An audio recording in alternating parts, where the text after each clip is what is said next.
संतोष देशमुख हत्या प्रकरणाला आज 4 महिने लोटले तरी कृष्णा आंधळे मात्र फरारच का? नेमकं प्रकरण काय आहे तेच आपण ह्या पुढील व्हिडिओच्या माध्यमातून सविस्तर जाणून घेऊ. तर नमस्कार मंडळी, तुम्हा सर्वांचे गावगाडा ह्या लोकप्रिय चॅनलवर स्वागत आहे. मस्साजोगचे सरपंच संतोष देशमुख यांचे अपहरण करून त्यांची निर्गुणपणे हत्या 9 डिसेंबर रोजी करण्यात आलेली होती. या हत्या प्रकरणातील सर्व आरोपींना अटक करण्यात आले असले तरी यातील एक प्रामुख्याने आरोपी असलेला कृष्णा आंधळे मात्र अद्यापही फरारच असल्याचे आपल्याला पाहण्यास मिळत आहे. या घटनेला जवळपास आज 4 महिने लोटले आहेत तरी मात्र संतोष देशमुख हत्या प्रकरणातील मुख्य आरोपीपैकी एक आरोपी असलेला कृष्णा आंधळे अद्यापही पोलिसांच्या हाती लागला नसल्याचे आपल्याला पाहण्यास मिळत आहे.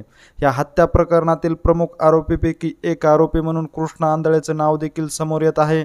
कृष्णा आंधळे जर पोलिसांना सापडला तर ह्या हत्या प्रकरणातील आणखी गूढ बाहेर येऊ शकतं असा अंदाज देखील वर्तवला जात आहे. मात्र कृष्णा आंधळेला फरार केला आहे की कृष्णा आंधळेंना कायमचं संपवलं आहे हे सांगणं मात्र आता कठीण होत असल्याचे पाहण्यास मिळत आहे.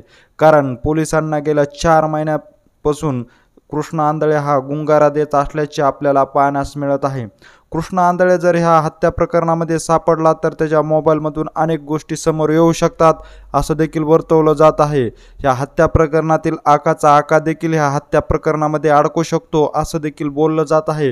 ह्या अनुषंगानेच कृष्णा आंधळेला महाराष्ट्राबाहेर पळून लावल्याचा देखील अंदाज व्यक्त केला जात आहे किंवा कृष्णा आंधळेंना कायमचं संपविलं असल्याचं देखील सांगितलं जात आहे. त्या कारणास्तवच पोलिसांना कृष्णा आंधळे हा गेल्या 4 महिन्यापासून हाती लागत नसल्याचं बोललं जात आहे. कारण संतोष देशमुख हत्या प्रकरणातील खूप मोठा पुरावा हा कृष्णा आंधळे असू शकतो.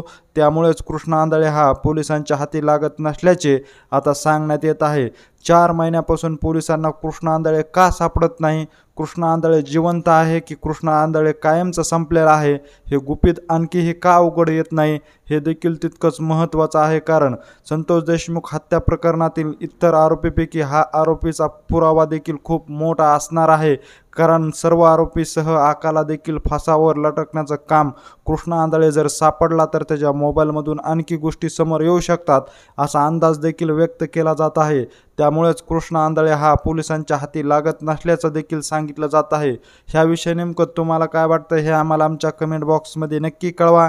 आणि अशीच अपडेट जर तुम्हाला वेळोवेळी जाणून घ्यायची असेल आणि तुम्ही अजूनही आमच्या चॅनलला जर सबस्क्राईब केलं नसेल तर नक्की सबस्क्राईब करा. धन्यवाद.